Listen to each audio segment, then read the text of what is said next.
বগুড়ার সারিয়াকান্দিতে নানা কর্মসূচির মধ্য দিয়ে বাংলাদেশ আওয়ামী লীগের ৭৫তম প্রতিষ্ঠা বার্ষিকী উদযাপন করা হয়েছে। এ উপলক্ষে সকালে উপজেলা আওয়ামী লীগের দলীয় কার্যালয়ের সামনে জাতীয় ও দলীয় পতাকা উত্তোলন করা হয়। এরপর সকাল ১১টায় সারিয়াকান্দি ডিগ্রি কলেজ মাঠ থেকে একটি শোভাযাত্রা বের করা হয়। শোভাযাত্রাটি পৌর এলাকার প্রধান সড়ক প্রদক্ষিণ শেষে আবারও দলীয় কার্যালয়ে এসে শেষ হয়। দুপুর ১২টায় উপজেলা আওয়ামী লীগ কার্যালয়ের সামনে পথসভা অনুষ্ঠিত হয়।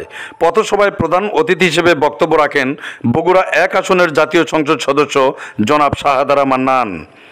পথসভায় বিশেষ অতিথি হিসেবে বক্তব্য রাখেন উপজেলা পরিষদের চেয়ারম্যান মোহাম্মদ সাখাওয়াত হোসেন সজল, উপজেলা আওয়ামী লীগের সাধারণ সম্পাদক আব্দুল খালেক দুলু, বগুড়া জেলা পরিষদের সদস্য আব্দুর রশিদ ফারাজি, পৌর মেয়র মতিউর রহমান মতি প্রমুখ। এ সময় উপজেলা ও বিভিন্ন ইউনিয়ন থেকে আগত আওয়ামী লীগ ও সহযোগী সংগঠনের নেতৃবৃন্দ উপস্থিত ছিলেন।